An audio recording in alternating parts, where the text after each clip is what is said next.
uummanni keenya wanti inni irratti xiyyeeffatee dubbachuutii qabu mucayyoon kunii Oromoodha. Oromoomatu akkas godhee kan saba biraati miti. Waa'ee isa kanaa miti amma wanti ta'e taa'ee darbeera. Mucayyoo kanarratti wanti raawwatame darbe. Dhalli namaa ammoo gara fuula duraatti deema malee gara duubaatti hin deebi'u. Kanaafuu isa fuula duraatti deemanii namni kun tarii eenyummaa isaa dhokfatee mucaa kana faana otoo wal argaa jiru isheedhaan akka isheen eenyummaa isaa hin dubbanne yookaan bakka addaraashaa isaallee beektee dhoksuu dandeesse. Namni waan badii tokko dalagu yoomiyyuu taanaan of mil'isee miti dhokateeti kan inni wanta seeraan alaa gochaa seeraan alaa raawwatu. Maaliif hojiinsaa gochaa seeraan alaati waan ta'eedhaaf.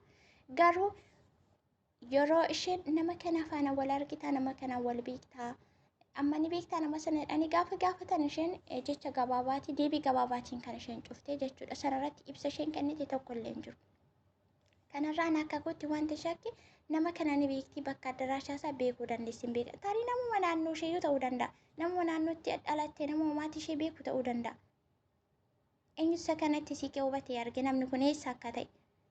Uummanni keenya xiyyeeffatee kan inni irratti dubbachuutii qabu waan kanaa irratti ture malee waan Oromummaa kan saba biraa ta'uu hin turre jechuudha. Otoo mucayyoo kanatti siiqanii nama kana ni beektaa darbeellee boroo harka fuunii hordoftoota kebeekii oofishaalee nageenya jaalalli tokkummaan bakka jirtan maraatti isiniif haa ta'u jecha har'a viidiyoo birootiin deebi'ee dhufeetiin jira. Turtii keessa naga xumura viidiyoo kanaatti na waliin godhaa jecha namoonni chaanaala kanaaf haaraa taatan immoo sabiskiraayib laayik sheer gochuun dagatinaa viidiyoo piliis.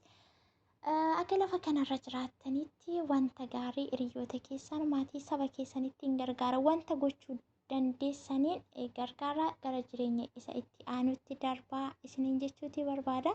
Egaa viidiyoo irratti wanti jechuu barbaadu jidduu kana yookiin guyyaa lamaan kana irratti adda duree ta'ee kanaasaa maatii jiru sooshaal miidiyaa kanarra mucayyoo umurii ishee malee umurii ishee waggaa 13tti daa'ima 8 harkatti qabattee jirtu sanarra namoonni tokko mucayyoon kun Oromoodha. Yeroo afaan Amaariffaa softu sanallee Oromiffaa akka dandeessu yookiin akka beektu irraa beekama. Dabalataanis immoo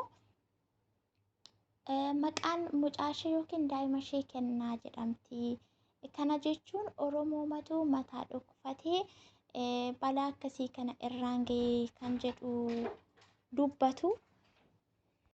Wanti na dhibe Oromoo yookaan kan sababa biraa ta'uu ishee miti. Umurii ishee kanatti waggaa 13tti daa'ima 8 harkatti qabaachuu jechuun yeroo akka afaan hin dubbannu kana miti baay'ee ulfaataadha. Baay'ee warra umuriin isaanii gahaa ta'e iyyuu garaatti gadameessa keessatti daa'ima qabaatanii dafuu jechuun baay'ee ulfaataa fi kabbaadidha. Mucaa kana gara balaa kanaaf kan saaxile tokkoffaa wal dhabdee maatii ishee jidduutti uumame.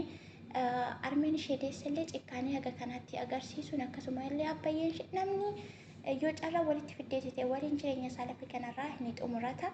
Yoo ta'uu baate hundumtuu gara hiree isaanii deemaa jechuudha. Carraan dhala namaa yeroo tokko miti waan ta'eedhaaf lafa kanarratti haa ta'u garuu bakka jiraatanii daa'ima isaanii kana waan qaban irraa qoodanii guddifachuu ni danda'u. Guddisuun salphaa ture. Haa ta'u garuu isaan gargaarsa yookiin ilaalcha isaan mucaa isaanii kanaadhaaf qaban isheen iyyuu dubbatteeti jirti. Abbaan nama dhalchees gara jabummaa akkasii ilaalcha akkasii yaada akkasii namaaf deebisa yookiin namaaf qaba jedhee ani hin yaadu. Hin jiras immoo kun akkasumas immoo harmeen nama deesse akkasittiin gara jabummaa akkasii namatti agarsiisti jecha akkasii namatti dubbatti jedheen hin yaadu. Haa ta'u garuu namni yeroo wanta akkasii kana wanta nama jibbisiisu wanta hamaa nama rifachiisu kana kan hojjetu jaallate osoo hin taane wanta biraa jallina wayiitu nama sanatti fayyadama jedheeti yaada. Haa ta'u garuu yeroo dubbattu mucayyoon kun namicha gochaa kana sirratti raawwateen wal argita jedhamtee gaafa dubbattu yaada isheen bal'istee kanarratti haasofte hin jiru. Gabaabumatti cuftee hin argu wal argeen hin beeku jetteetudha kan isheen dubbattee jechuudha. Garuu bu'aa bahii jireenya ishee keessa ture jireenya jiraachaa dabarsite sana akkamittiin akka wanti kun ishee irratti raawwate wal dhabdee maatii isheerraan kan ka'e otoo asiif achi fiigduu lafa seenaa lafa galmaa lafa bultuuf ooltu lafa jiraachuu dhabdee otoo karaarra deddeebi'aa jirtuuti kan kun isheetti dhufuu yookaan ishee qaqqabuu danda'e.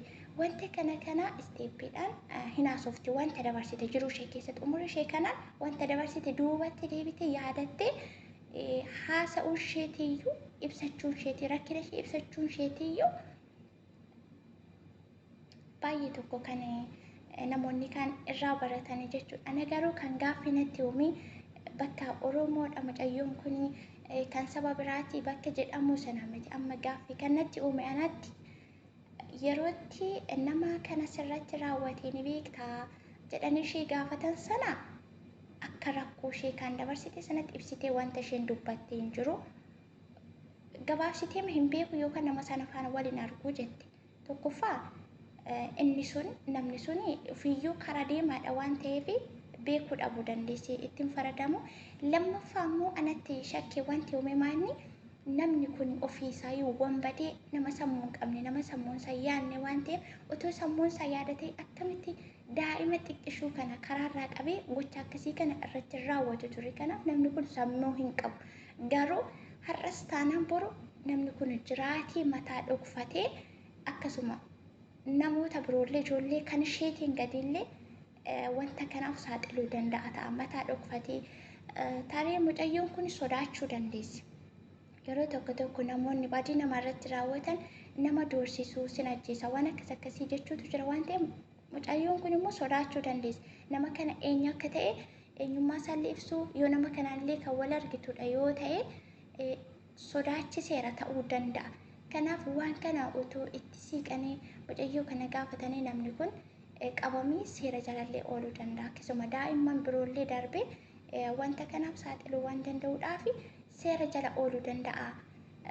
Haala itti dhiyeenyaan osoo gaafatamtee dubbachuu dandeessi yookiin tarii nama kana beekuu dandeessi itti deddeebi'ee yeroo baay'ee kan ishee argu ta'uu danda'a kan jedhudha. Shakkiin koo malee waa'ee Oromummaa fi waa'ee kan saba biraati miti ana kan garana nyaatee jechuudha. Annaa kabajamoo daawwattoota keenya kana fakkaata. Uummanni keenya wanti inni irratti xiyyeeffatee dubbachuutii qabu mucayyoon kun Oromoodha. Oromoomatu akkas godhee kan saba biraati miti. Waa'ee isa kanaa miti amma wanti ta'e taa'ee darbeera. Mucayyoo kanarratti wanti raawwatame darbe. Dhalli namaa ammoo gara fuula duraatti deema malee gara duubaatti hin deebi'u. Kanaafuu isa fuula duraatti deemanii namni kun tarii eenyummaa isaa dhokfatee mucaa kana faana otoo wal argaa jiru isheedhaan akka isheen eenyummaa isaa hin dubbanne yookaan bakka addaraashaa isaallee beektee dhoksuu dandeessi. Namni waan badii tokko dalagu yoomiyyuu taanaan of mil'isee miti dhokateeti kan inni wanta seeraan alaa gochaa seeraan alaa raawwatu. Maaliif hojiinsaa gochaa seeraan alaati waan ta'eedhaaf. Garuu yeroo isheen nama kana faana wal argitaa nama kana wal beektaa amma ni beektaa nama sana jedhanii gaafa gaafatan isheen jecha gabaabaatii deebii gabaabaatiin kan isheen cuftee jechuudha. Sanarratti ibsa isheen kennite tokko illee hin jiru.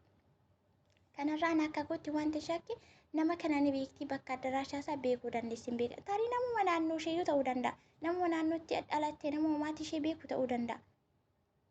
Eenyusa kanatti siiqee hubatee arge namni kun eessa akka ta'e. Uummanni keenya xiyyeeffatee kan inni irratti dubbachuutii qabu waan kanarratti ture malee waan Oromummaa kan saba biraa ta'uu hin turre jechuudha. Otoo mucayyoo kanatti siiqanii nama kana ni beektaa darbeellee boru daa'imman biroo irratti wanta akkasii raawwachuu danda'a. Wanta nama jibbisiisu kana wanta laphee nama cabsu kana